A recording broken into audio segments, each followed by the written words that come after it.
ambos alumbrados por la misma raíz latina, creare. Crear es el cultismo que pierde la E original y criar ha quedado para asuntos más terrenales, pero son dos verbos hijos de la misma raíz que durante algún tiempo parecieron incompatibles y que a veces lo parecen, pero con nosotras están tres creadoras, tres autoras que han reflexionado sobre crear, criar, la identidad, la maternidad y esa palabra que hemos tomado prestada del alemán, me van a permitir que la pronuncie, Ravenmutter. ¿Lo he dicho bien? Bueno. Hoy compartimos charla con Katisha Aguirre, Nuria Lavaria y Silvia Nanclares. Muchas gracias por estar aquí. Hablar de la maternidad nos remite a un asunto tan literario y tan central en la literatura como hablar de la identidad. Y eso creo que está en la obra de las tres, ¿no, Katisha? Sí. Bueno, buenas tardes, Arratsaldeon, y gracias por la invitación.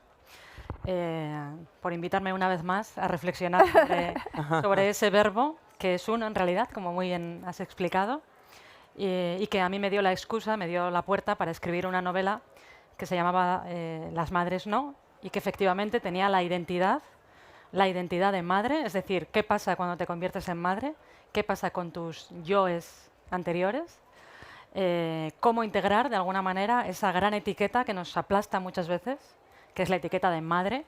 Cuando eres madre ya parece que no eres nada más. Y cómo vas integrando poco a poco eso en tus vidas anteriores, ¿no? Sobre todo en el caso, que era el mío también, y el caso de mi protagonista, que tiene una pulsión muy fuerte por escribir, por crear arte, y sin embargo se da cuenta de que parece incompatible con el criar, ¿no? Y hay una especie de duelo en el que la protagonista parece que le tiene que decir adiós a esa parte creadora para centrarse en la criadora, ¿no? Aunque bueno, luego en la novela realmente lo que cuento es cómo eso se va integrando a través de una excusa muy oscura, que es el conocer un caso de una madre que asesina a sus hijos, y investigando sobre este caso, escribiendo sobre este caso, quizá paradójicamente acaba integrando esas dos identidades de escritora y de criadora, ¿no? Nuria, este asunto de la identidad también está en tu obra.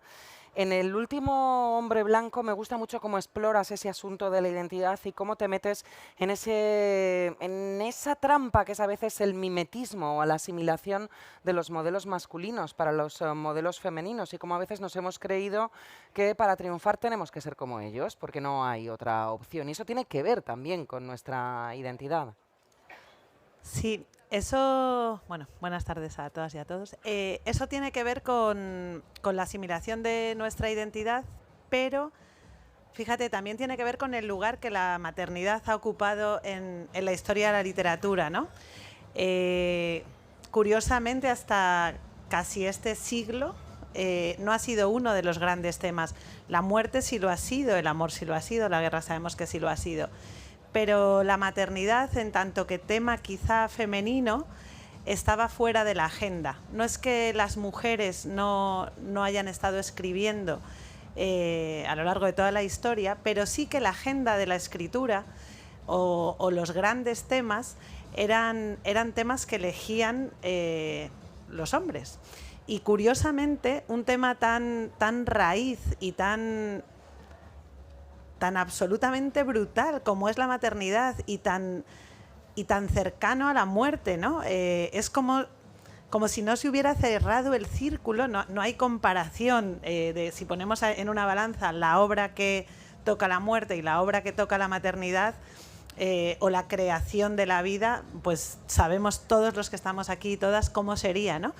Entonces, claro, yo llegué como a este siglo diciendo, wow, no puedes, o sea, qué suerte, ¿no? No puede ser que este tema sea virgen. Puedo ir por aquí y no habría nada. Es muy alucinante para una escritora llegar a un lugar así, ¿no? Y lo que pasa es que cuando llegas a ese sitio sucede una cosa muy, muy interesante, y es que yo pensaba que donde no se había pensado, donde no se había imaginado o donde no se había escrito, no habría nada. Pero no, está lleno de basura. En ese lugar solo hay prejuicios, soy mierda. Entonces es muy difícil por eso escribir sobre la maternidad. Además no hay un diálogo posible casi con nadie, es un tema muy solitario. Si te pones a escribir del amor o de la muerte, joder, estás ahí en una red rápidamente, tienes un pasado y una tradición.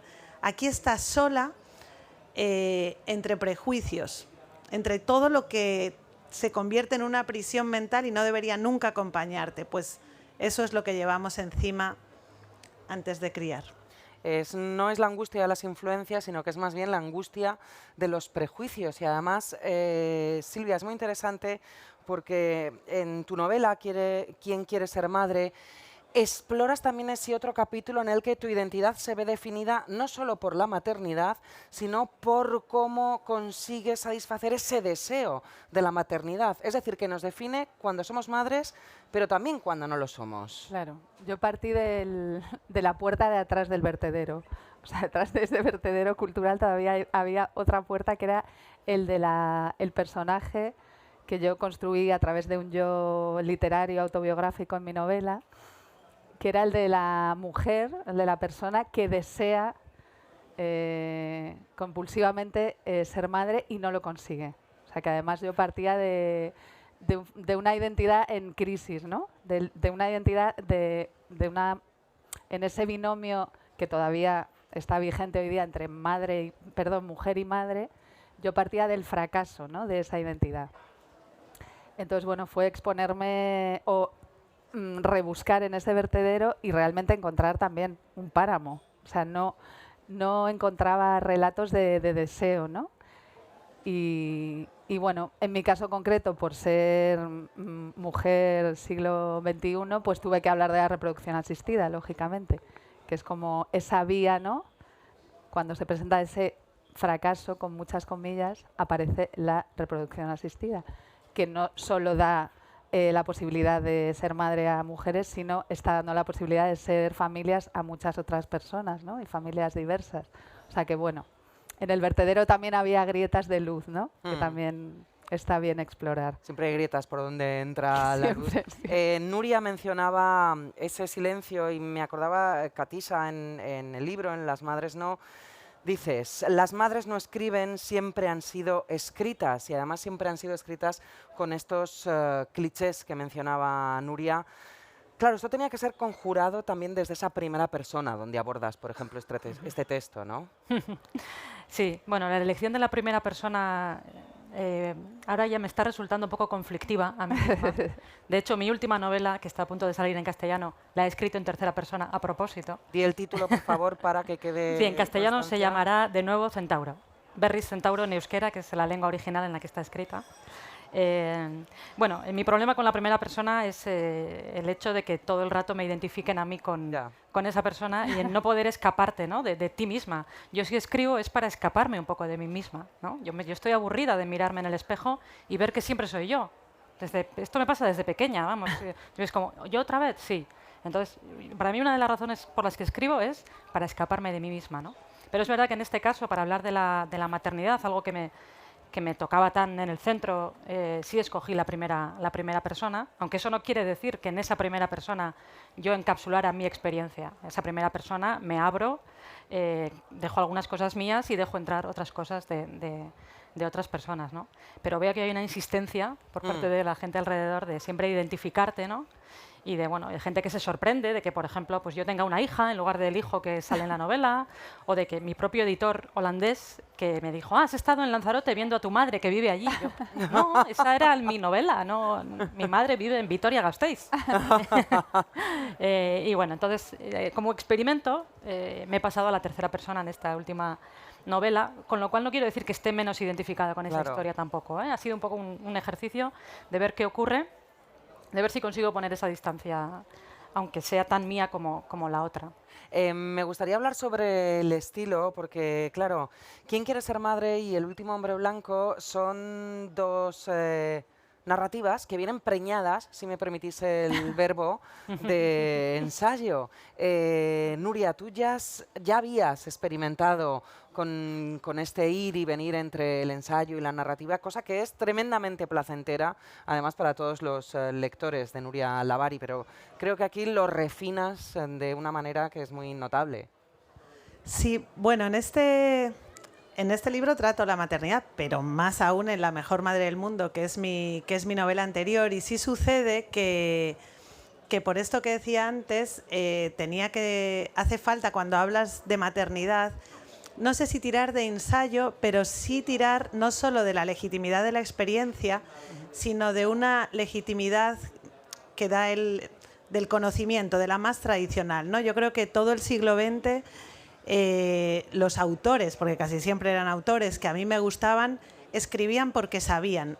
Era obligatorio saber para escribir. Tú te lees a Thomas Mann y ahora yo digo, Dios, la verdad, la última vez, con perdón que lo he leído, ha sido un poco bajón, pero saber sabía. Lo que pasa es que puede que haya otras legitimidades que no tuvieran, no tenían la legitimidad del cuerpo, de la experiencia. ¿Qué pasa? Que a las madres, a la primera persona, a las mujeres, pero dentro de las mujeres ya lo peor que te puede pasar como autora es ser madre.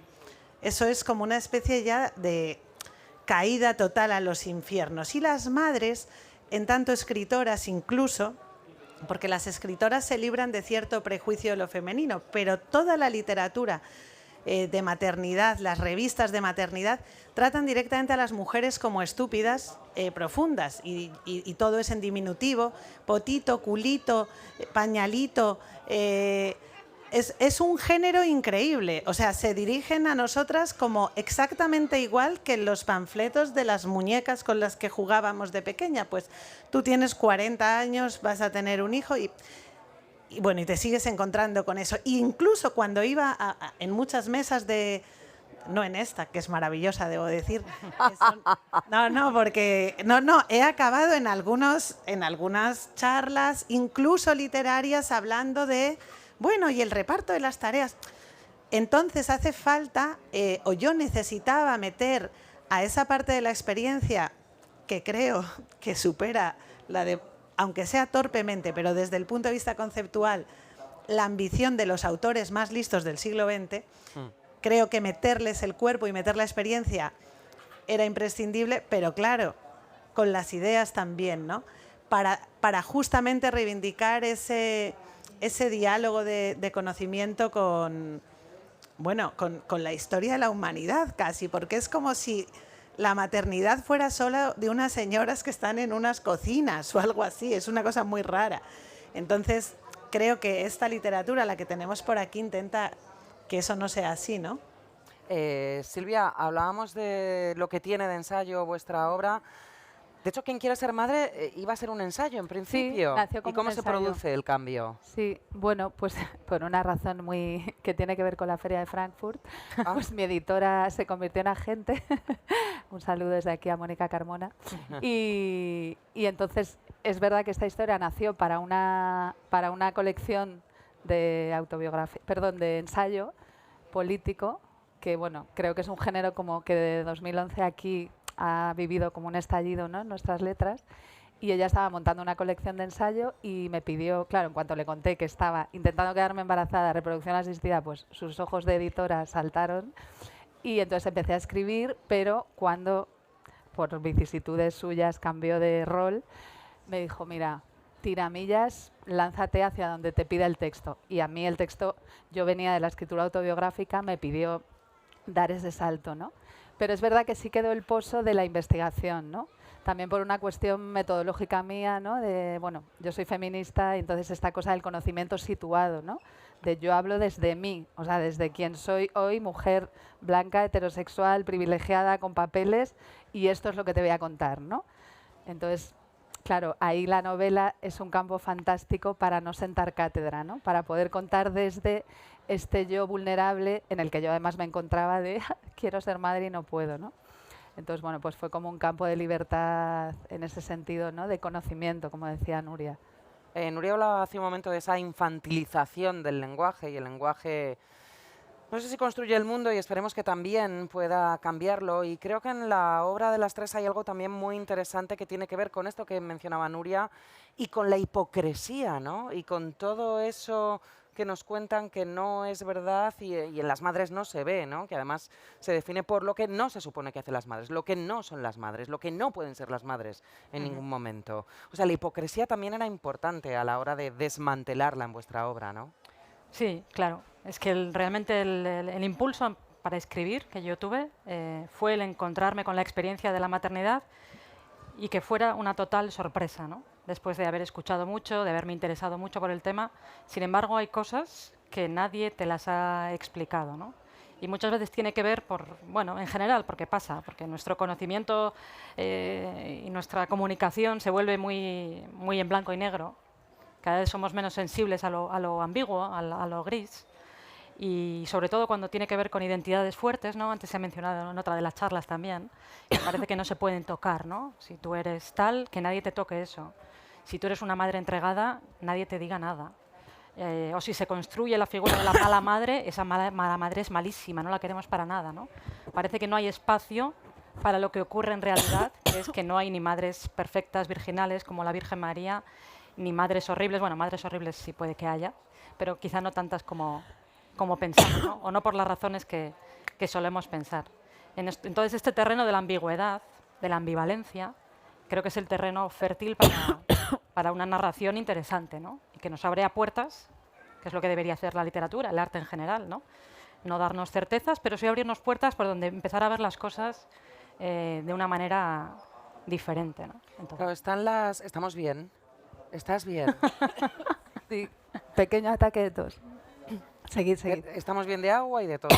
De todo, de todo. Están las cosas que no nos han explicado, Nuria, y luego están las cosas que nos han explicado mal. Que tú hablas muy bien, por ejemplo, de cómo de pequeñas nos regalan estas muñecas a las que te referías ahora. Luego nos dicen que tenemos que ser como los chicos, pero no tenemos las mismas facilidades que los chicos. Con lo cual, todo es un poquito de que te estalle la cabeza. Sí, bueno, ahí entramos en jardines, Es que es lo que nos gusta. Pero en la anterior, de nuevo, que es donde yo más trato este tema de la maternidad, hay una escena donde la protagonista va a comprar pañales, ¿no? Va a comprar pañales y unas tijeritas y las cosas para el bebé, ¿no? Y al lado está la ficción de que hay un tipo que va a comprar un gorro de vaquero, munición para matar indios, y una pistola, y un caballo, y una capa para volar, que es un rito por el que un varón nunca llega a pasar, ¿no? Sus juegos de niño no se convierten en realidad, que hay una distancia. Pero en nosotros pasa una cosa muy loca, que vamos exactamente igual. Mi protagonista quiere además que todo sea como lo que conocía, claro, que son pues cositas de plástico. Tenemos como el peor relato posible, ¿no? Si hemos salido quizás, o estamos saliendo, quiero pensar, del amor romántico, ¿no? De esa idea que teníamos de que el amor era, yo qué sé, la bella durmiente, que te quedabas dormida un día y llegaba un tío con una espada y sin tu permiso, en el cuento original de Basile te violaba, en el ya más edulcorado solo te besaba sin tu permiso, y entonces tú abrías los ojos y decías, jo, esto es amor. Y tú te lo creías, yo me lo creo, o sea, igual una parte de mí, tú te lo creías. Ahora creo que es un relato difícil de mantener, ¿no? Al menos como relato ideal de ninguna cosa. Bueno, pues el timo mito, que tiene las mismas letras de la maternidad, sigue funcionando así. O sea, es como esa violación socialmente aceptada. Es un maltrato terrible esta palabra que nos han puesto en alemán, que significa madre cuervo. Sí. ¿Qué es esto? O sea, ¿qué palabra de terror es esta, no? Pues esta madre cuervo soy yo, que estoy aquí hablando de otras cosas en vez de estar cuidando de mis hijas, que además las utilizo como material literario, que además las retuerzo y que además las puedo detestar. Si hago esto, además, pasa una cosa mágica que vais a flipar lo que pasa. Si hago esto y firmo como Nuria Lavari o Juanita Pérez, estoy construyendo un tipo de literatura donde, para empezar, y ya si titulo La mejor madre del mundo la novela, pues sucede mágicamente, esto no lo sabía antes de escribir este libro, que los hombres se sienten completamente excluidos. En cambio, si al lado en la librería Richard Ford ha escrito Una madre, lo titula así, Una madre, ay no, ahí están dentro. No sabemos qué... Sí, ahí es para todo el mundo. Sí, no sabemos qué ha pasado, es la misma temática, pero es como que nuestra sola figura de cuervo, sobre ese, de madre cuervo, porque es lo que somos las tres. ¿Qué haces que escribes? ¿Qué haces? Si al menos fuera Richard Ford, yo qué sé. Pero ¿qué haces tú que no estás cuidando? Entonces, esto, aun hablando aquí, aun defendiéndolo, aun en nuestras casas, aun en el mejor escenario, hay algo de madre caníbal, ¿no? De Laoconte que quiere, no solo, porque esto, vale, que las escritoras, que las madres escriban, bueno, allá va. Son un poco Ravenmutter, pero que dejen a sus hijos y ahora hagan sus otras cosas de escribir. Pero ya que quieran escribir su maternidad, es una cosa monstruosa. Porque ¿qué haces? Pues eso, que no estás con el niño y que estás pensando el niño, o escribiendo el niño, o escribiendo el juego. Entonces, es un tema sobre el que da y sobre el que cae mucha losa y mucha magia también. Claro. Por cierto, esta ciudad está llena de cueros maravillosos que os he visto esta mañana viniendo desde el hotel. Somos nosotras. Vamos, unos pájaros preciosísimos que a mí me gustan muchísimo. Mencionabas hace un momento cómo de pequeñas las niñas jugamos aquello a lo que se supone que debemos ser de mayores, las mamás, para ser madres, porque claro, también, Silvia, y tú lo analizas en tu libro, hay una deseabilidad social. Parece que si al final consigues ser madre, pues es todo mucho más fácil, la sociedad te acepta más fácilmente, ¿no? Con lo cual, claro, eso pesa además doblemente. Claro, tú al ser socializada como mujer, como sujeto mujer, pues eso, o sea, es lo que decía antes, el binomio mujer-madre, ¿no? Sigue todavía súper vigente. Entonces es una especie de autoestima social que te sobreviene cuando eres madre, con una mano autoestima social, con otro un guantazo de no te vamos a dar ni agua, ¿no? Entonces, porque de repente la ciudad es un lugar hostil, las políticas laborales te van a dar una patada en el culo, bueno, ya sabemos ese unicornio llamado conciliación, ¿no? El empobrecimiento en el que te sumes, ¿no? Entonces, claro, ahí es donde te ves realmente en un cortocircuito, ¿no? Es como, si he hecho aquello para lo que me habíais educado, ¿no? ¿Por qué no recibo absolutamente nada para lo que también me habíais educado, que era para ser una ciudadana, ¿no? Entonces ahí te quedas un poco, además, recluida en tu hogar, ¿no? En esta cosa de la crianza contemporánea que es todas en nuestras casas, ¿no? La soledad, la culpa, ¿no?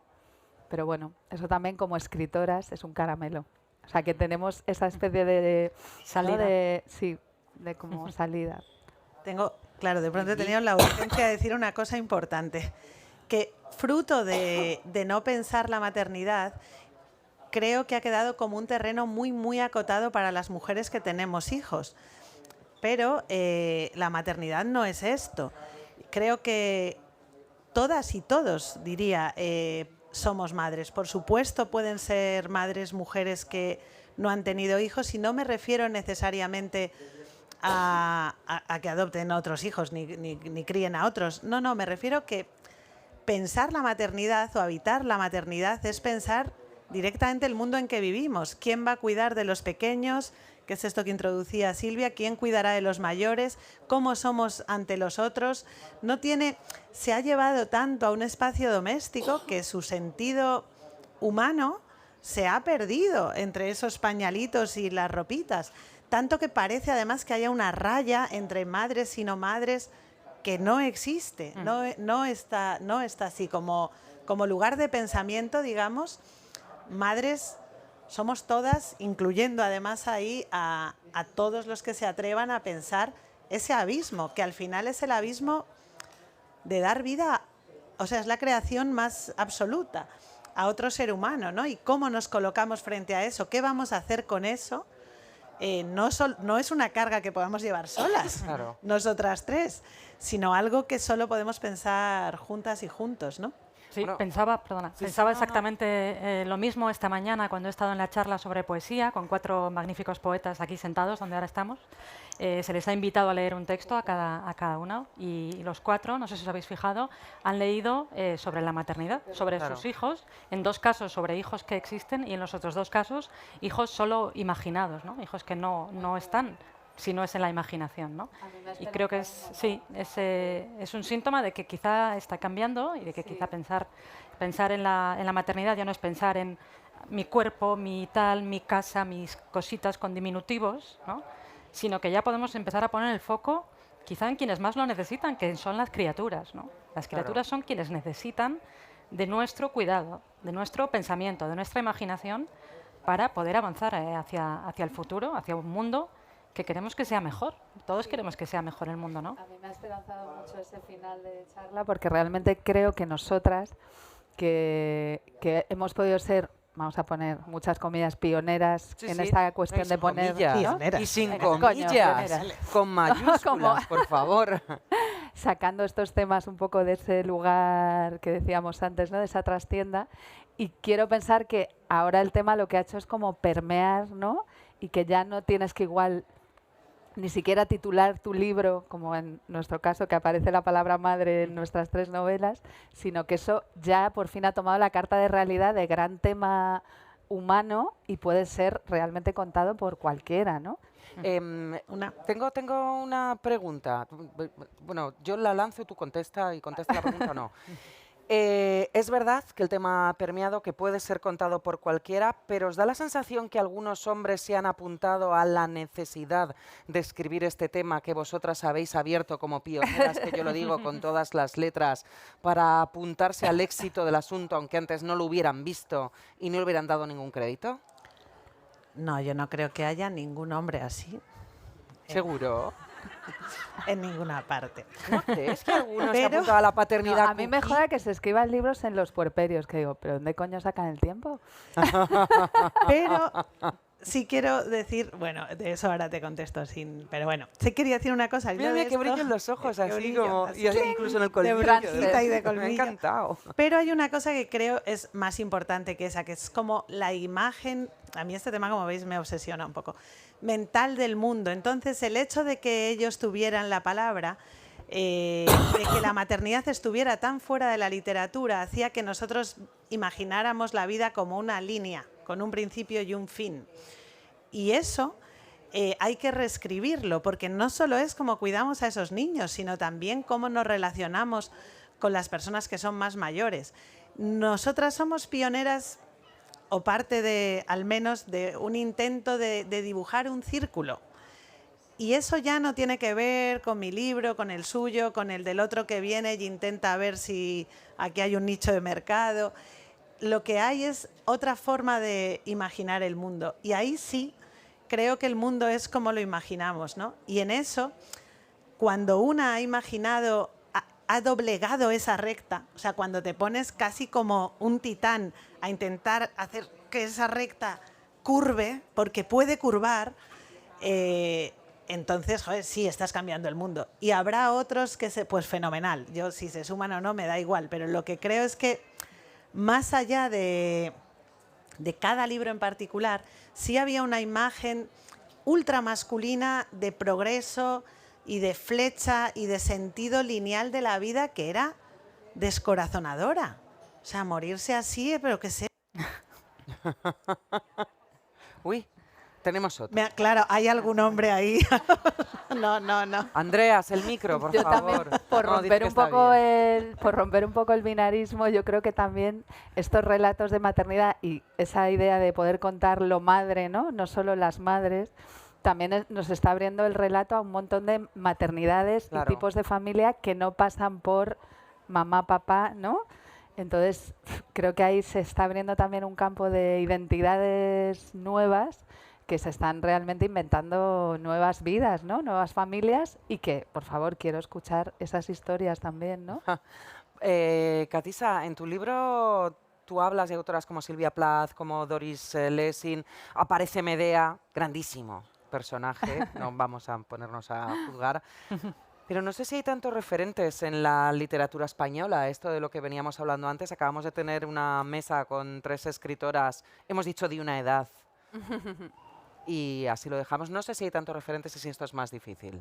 De madres, referentes Sí, de madres. o de madres o de escritoras que desde la maternidad Ujú. hayan escrito sobre Bueno, este asunto. madres en la literatura hay muchas. Sí, Siempre ha habido, y es un puede ser incluso un personaje fuerte, pero normalmente siempre está contado desde la perspectiva del hijo o de quien está cerca de la madre, bajo su influencia, a veces bajo su influencia malévola, ¿no? Existe este mito o este estereotipo, o quizá arquetipo, vamos a darle esa entidad de arquetipo, ¿no? De madre controladora, la madre de Norman Bates, ¿no? La madre de Psicosis, que incluso muerta domina al hijo, que está totalmente y que luego se chiflado, descubre ¿no? que es un hombre, la madre de Norman Bates. Lo siento si he hecho spoiler, pero al final era un caballero. Creo que ya a estas alturas no se puede hacer Sí, sí, spoiler de ¿verdad? esta película.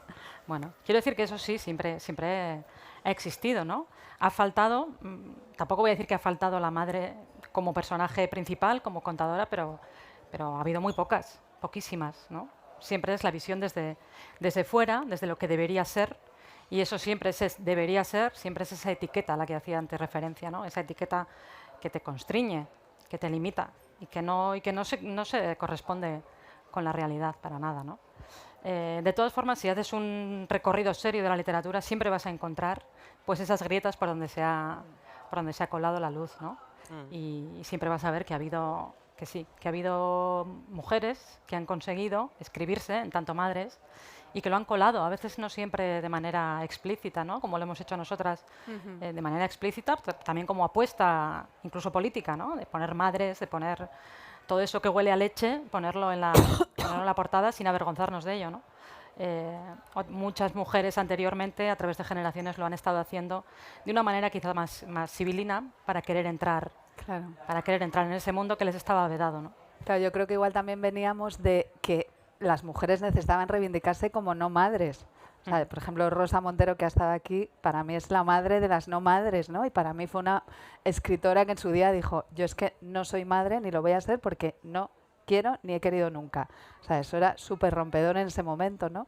Entonces es verdad que toda esta segunda ola del feminismo se ocupó mucho de romper ese binomio mujer-madre y ahora quizá había que, ¿no? Como se había pasado de frenada y teníamos que regular un poco de, bueno, vamos a contarnos que a lo mejor algunas también queremos serlo y cómo lo estamos siendo, ¿no?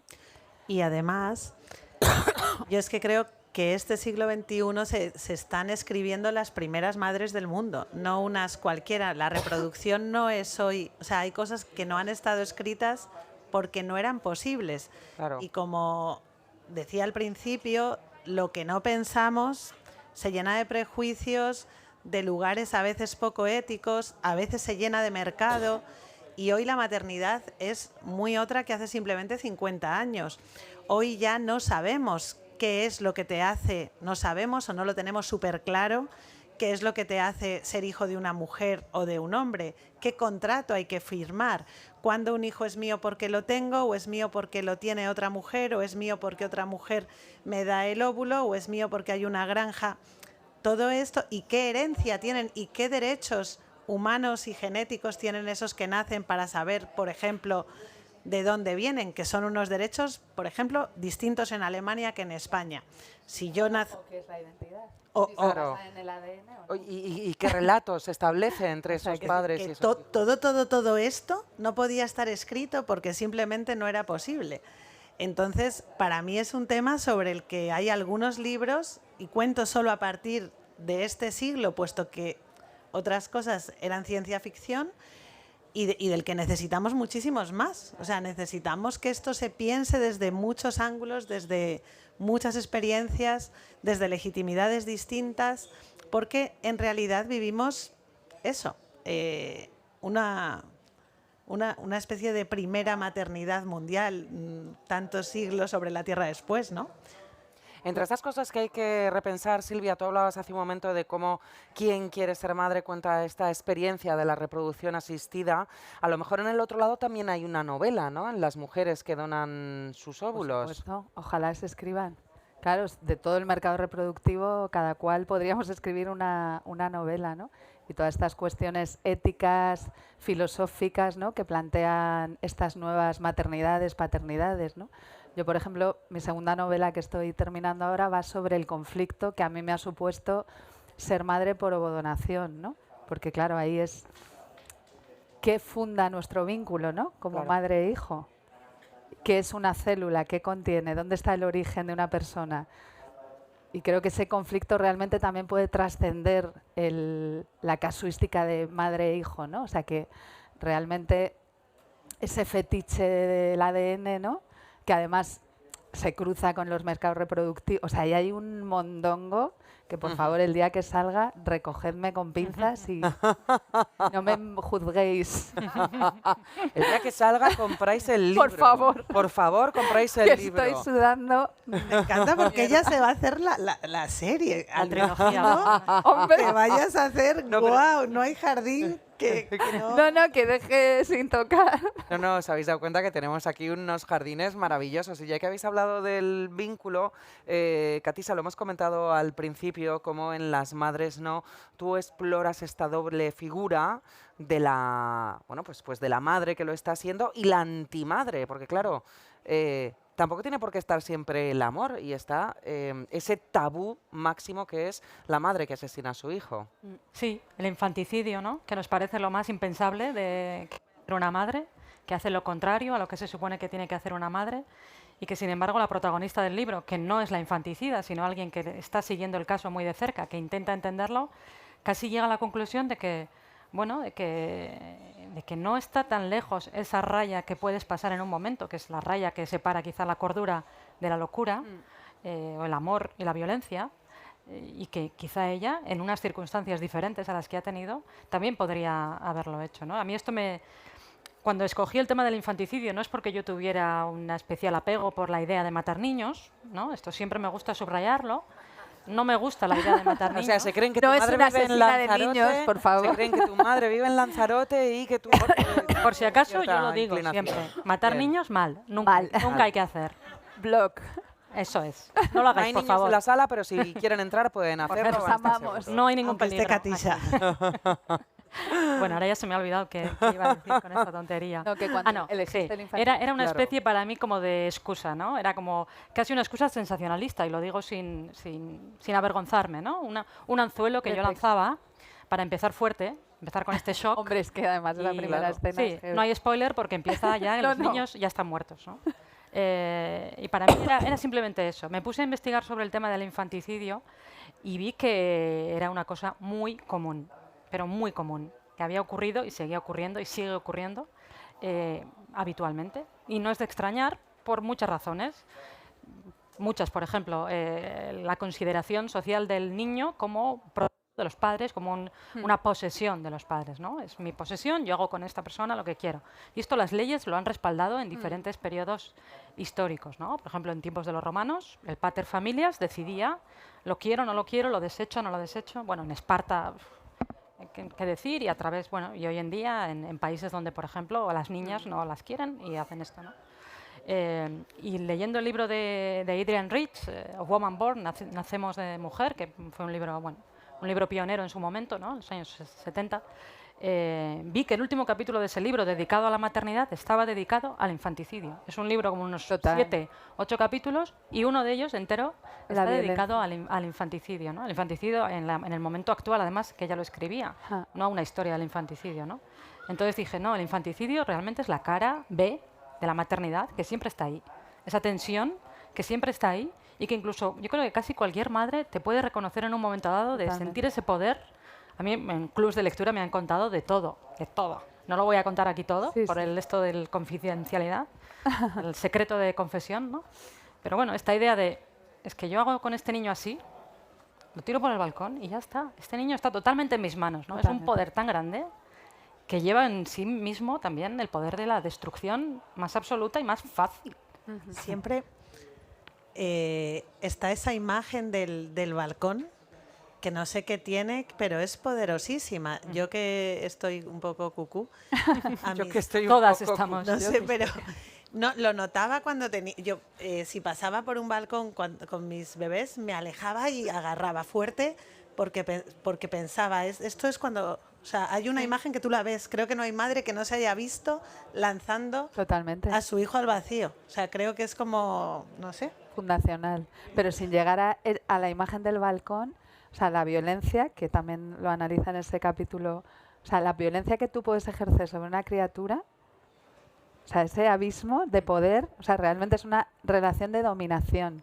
Absolutamente. Y además te va a querer siempre. Sí, pero fijaos, porque volvemos al principio de lo que hemos hablado.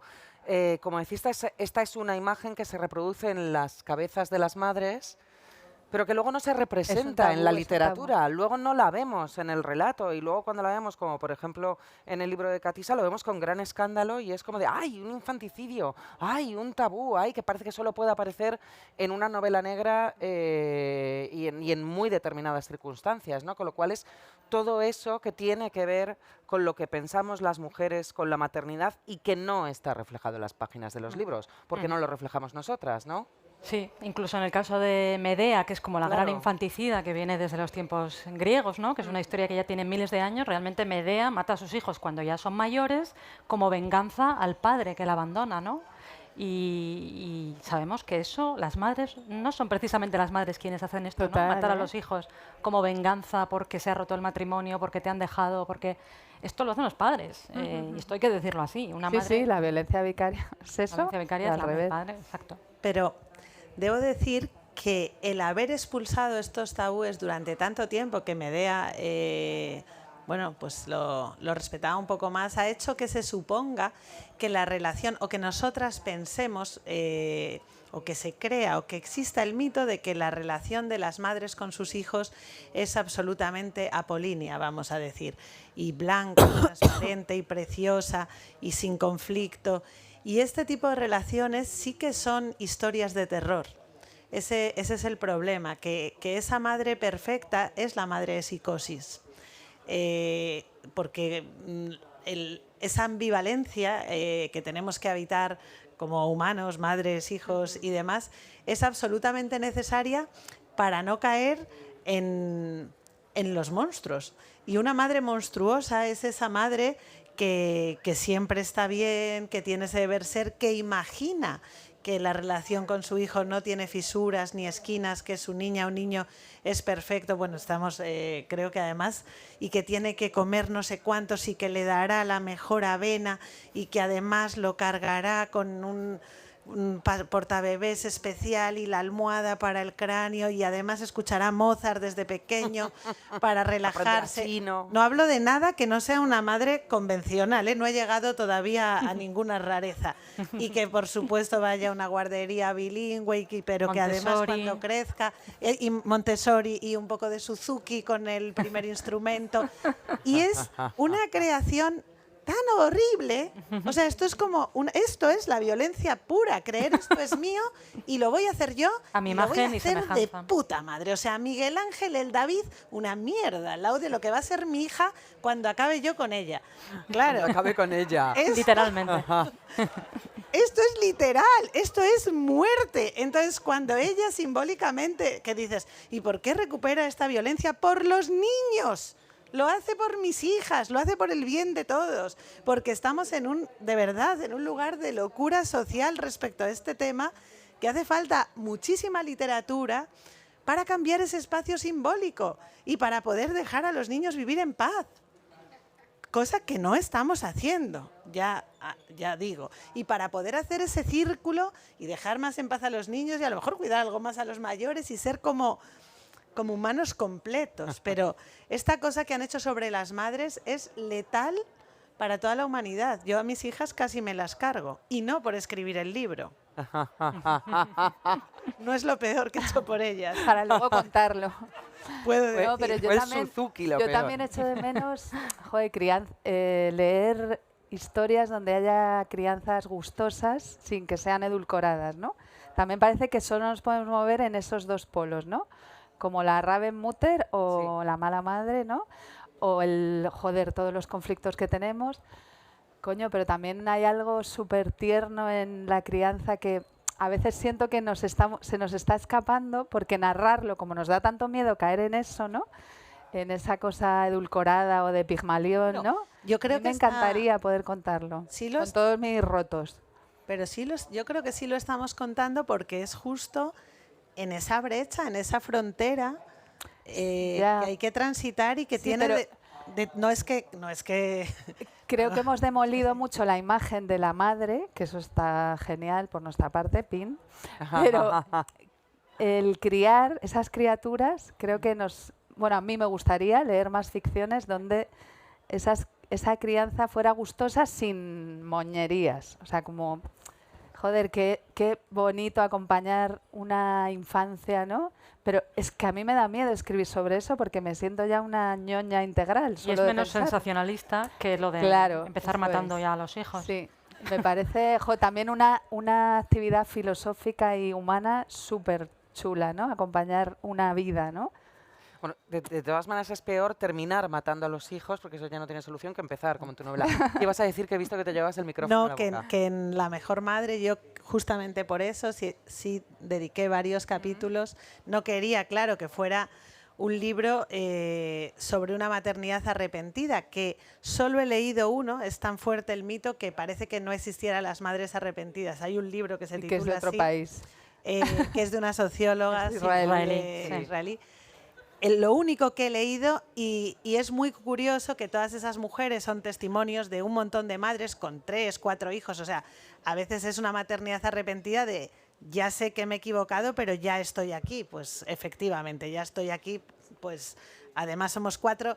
Y es muy bonito cómo explican, me arrepiento y puedo estar feliz aquí. Es solo el arrepentimiento de no volver a hacerlo, ¿no?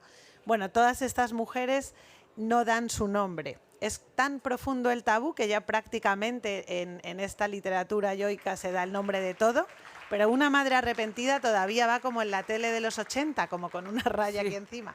Bueno, yo no quería hacer un libro sobre una maternidad arrepentida, y es verdad que hice varios capítulos sobre la gloria absoluta, ¿no?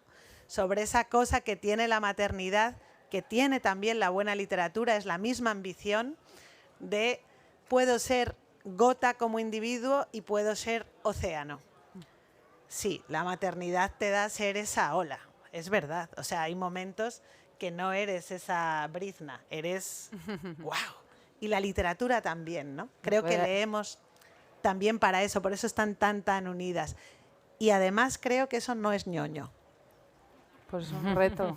Creo que no es ñoño, porque lo que nos No, han es muy contado radical, es es muy como... salvaje. Sí, sí, sí. O sea, Si me lo vas a contar, cuéntamelo literariamente, porque claro, estamos que parece que el océano es el potito, ¿sabes? Eso Pues no. es lo peor, nos han dado el peor tongo posible.